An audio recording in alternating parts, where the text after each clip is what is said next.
I had a weird glitch. I guess I couldn't, even though I do it first thing every time I turn the iPad back on, it glitched. Was saying like, "Oh, it's recording," but I didn't have the red recording button up here, and it went to black, and then it dipped out on me. Very weird glitch, and I hope it never happens again. Um, I guess because I got a Kindle notifications. I guess they had to send me that Kindle notification, and that debugged everything. That made everything go well screwy. Even though that's never happened before. I've gotten Kindle notifications while I've been recording. I guess it was a split second. I don't know. But anyways, comic reviews. There are a few that I have not. I'm not gonna wait until I finish every book, because actually some of these are due. That's right too. That's the whole reason why I'm doing it. So it's everything I finished today. If I finish that Spider-Man manga and decide to return it last minute, I'll do a review on. Do a community note review. But that's not due anytime soon. So well, at least I can, till the next time I do comic reviews. But without further ado, let's get into it. First up is the review for. Yeah, I reviewed Clementine Book 1. Duh, because I wouldn't have had it. If I hadn't reviewed it, it'd still be here. Alright, so Book 2 and 3 of Clementine. And yes, I do own these books myself, but I wanted to get the library's copy, because why not? That I'll be doing a grand finale when the One Hand finally comes in, and after that, if it's an image book that library had, and I have it now, I'll be reading my personal copy. It was just a novelty for the longest time. The best way to explain it wasn't OCD. It was like, oh, if I read it, it's gonna bend, and then no. It wasn't anything like that. It was just, they have it. It's readily available. It's not like it's a must-have that everyone's, checking out. So I feel like a dick for checking it out. It was nothing like that. It was just a novelty, and it's kind of sort of worn off. And you're still doing it. Let's be honest with ourselves. I'll probably still be doing that. That's honestly that the One Hand is taking forever to come in, like even to move from position 2 to 1, so that could end up happening. It could be like months from now still. I should have gotten it this summer, is my point. But anyways, Book 2 and 3 of Clementine. I like these both more than Book 1. Now Book 2, about halfway in, about halfway into Book 2, I kind of felt the same way I did about Book 1. It got a little bit better as it went along, and then it gets really good, and then by the end of it, I was like, hey, and I'm actually excited to read Book 3, not dreading it, kind of, sort of. Because Book 1 was very much a young adult graphic novel retelling of The Walking Dead. Had all the tropes, and didn't have the best pacing. I didn't expect it to have the same pacing as The Walking Dead, but when you put zombies into a young adult book, you expect it to have more action, and this was kind of just... It was just kind of like... I understand, like, The Walking Dead, like, sometimes the character moments are almost always more interesting than the zombie action. But then when we got to the zombie action, it was like, oh yeah, that's what this book is about, so we should have some zombie action in here, and it was like a nice, healthy mix. No, I honestly would argue you didn't get too much of one or the other. It was a healthy mix. It was exactly what I wanted. The Walking Dead is in my top 5 for a reason. So I knew Clementine would not even come close to being in top 5. Not even top 5 worst. It was kind of like, I knew it wouldn't be in either category. Maybe top 50. But it's hard to explain exactly what I'm talking about if you have not read young adult graphic novels. Unfortunately, I cannot explain it in a way that would make sense to those who have never read a young adult graphic novel in their lives. I can't even say, like, oh, you read Wimpy Kid. No, it's not that bad. But it does have that young adult graphic novel feel to it that's going to turn off a lot of viewers. This is not the Telltale graphic novel adaptation or continuation that people have been wanting either. There are callbacks to characters from the Telltale universe. Even someone who has not played the games know that that's who they're talking about. But all in all, Book 1 is just kind of... It was just okay. I wasn't too impressed by it. And honestly, I think reading it by chapter, like reading one chapter a day, would be the best way to go when reading this for a second time. Because I do want to give this a second chance. So to wonder, and because I wonder if it will be like Rose, how the Rose effect, Where Rose Volume 1 I felt was very slow, and then Volume 2 and 3 picked up to the point where it was a page turner, and then rereading Rose, it was the whole entire series was a page turner, even from issue 1. I'm hoping the same happens to Clementine, and I think the best way to start that is, again, by reading it by chapters. I read these all in one sitting, basically. Book 3 I read all in one sitting. Book 1 and 2 took me much longer to get through than I had intended originally. And honestly, it took me longer to read than it should have. I took a pretty substantial long break between, I think it was like halfway through book 2 or something like that. But point is, it then gets really damn good. And I had a vacation in between. If I had not had that vacation, I would have picked up book 3 that next night and read it all in one sitting. Because book 3 is by far the best of the trilogy and gives me everything I expected to get from a book like this. And it was actually, again, it was also captivating. It was never boring. It had some pretty heartbreaking moments. Without giving too much away, there was something that was like, there's nothing that can do that. And they did. Now, if you've read The Walking Dead, it shouldn't be too much of a surprise, but the fact that it happens in this kind of book with this type of character was pretty substantial. So all in all, I'd give the series a 7.5 out of 10. Book 1, I gave like a 5 out of 10. Books 2, I give a 6. And I'd probably give this like a 7.5. So I would say 7.5 in general. And I do recommend it. Tillie Walden does know how to tell a pretty captivating story. I think maybe it should have been like... But honestly, I hesitate to say if it should have been cut at all. Or certain things should have been trimmed. I do think that book 1 has a lot of... Not necessarily... Honestly, I would say it has some filler. Book 1, I think, is the best way to describe book 1, is it had a lot of filler. It had a lot of moments that you could have trimmed here and there, and still had that moment be impactful regardless. But definitely is that series that you could tell Tillie Walden wanted to improve as she's writing each book. Hell, as she's writing each chapter, as book 3 was concerned, as book 3 showed.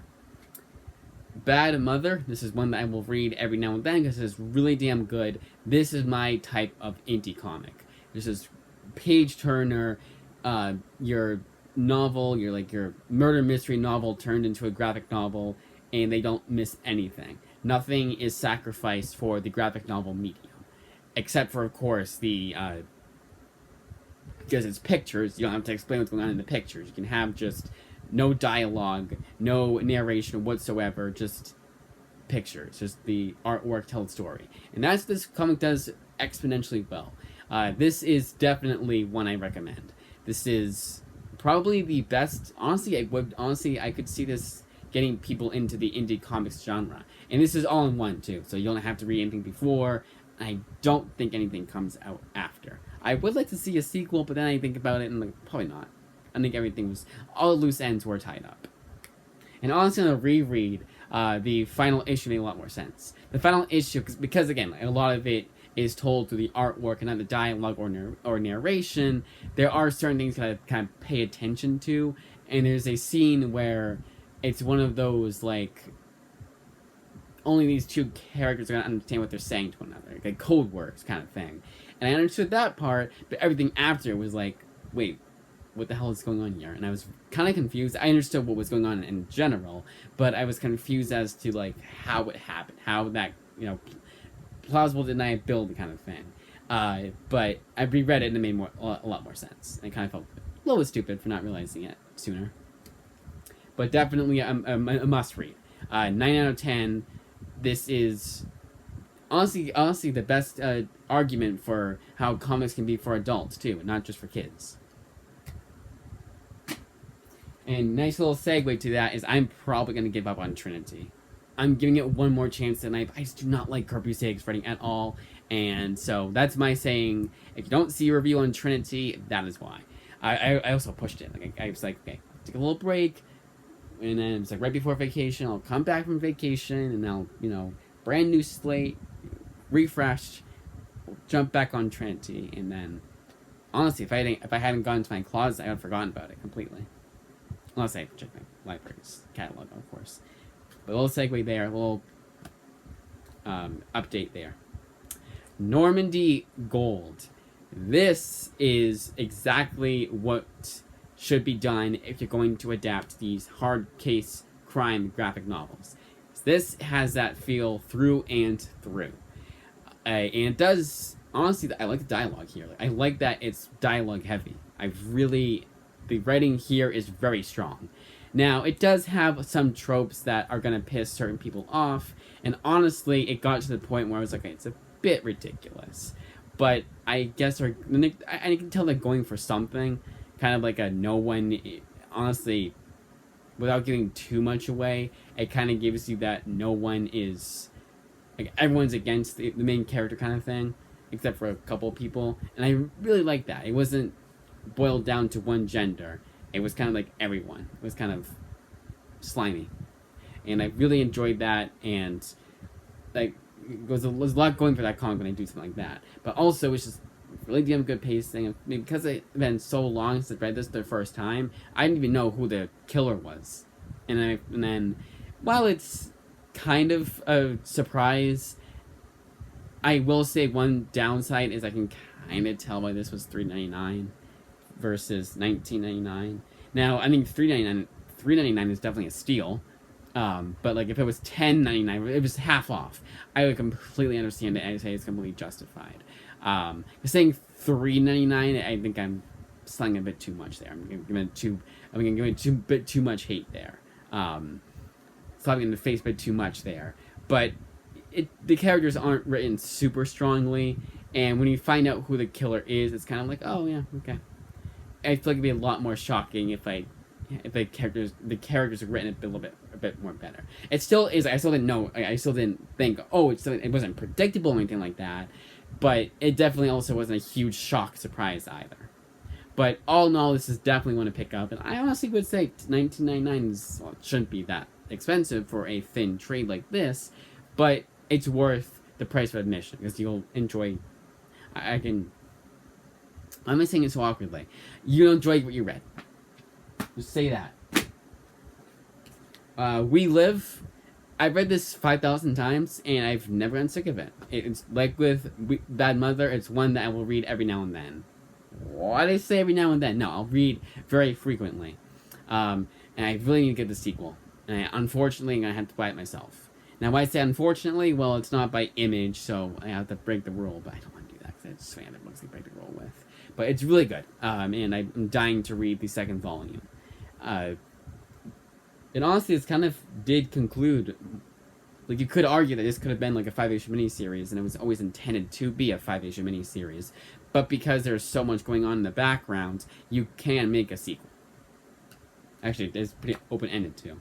But also, it does tie up most loose ends. And that's what I like about that book. Like, and they knew there was going to be a sequel, but it's still a satisfying conclusion just in case they don't get a sequel out, or someone dies, or or sales are shit.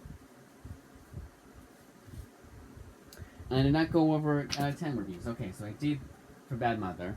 So Normandy Gold, 8 out of 10. 8.5. 8.5 out of 10. Same with We Live. Stabby Bunny is pretty bizarre and really good. This one is also one that I can understand why I got for $5.99 because it has the artwork, first of all, screams indie. Screams amateurish. Screams, this is my first comic kind of thing. It kind of has that crowd-funded comic feel, honestly, and that's the best way to describe it. If you know, you know. But it didn't detract from my overall enjoyment from its comic.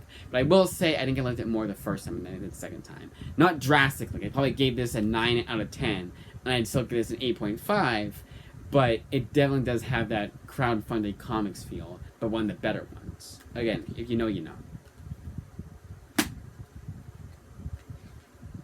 Iron Man is a complete mess, and I'm glad I got this in the library because I would have been pissed if I even spent $1 on this comic. It is just a mess. A complete mess. Now, it does get better towards the end, and the little bit of not mess that this comic is did cause me to want to think, like, hey, maybe I will check out Volume 2 when my library gets it, but I will not lose sleep if my library never gets Volume 2. and I will never lose sleep over what happens next in the Iron Man by Spencer Ackerman series.